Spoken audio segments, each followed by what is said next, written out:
hello सबैजनालाई तपाईहरुलाई sorry धेरै दिन पछाडि म फेस युट्युबमा आउँदैछु है र ठिकै छ जिन्दगी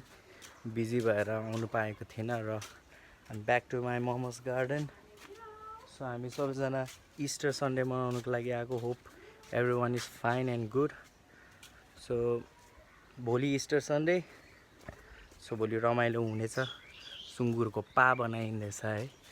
so I hope everyone is fine मसँग साथीभाइहरू पनि आएको छ अनि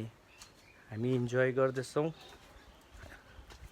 राम्रै छौँ सो तपाईहरु पनि इन्जोय गर्नुहोस् पोजिटिभिटी फैलाउनुहोस् प्रेम गर्नुहोस् चाउ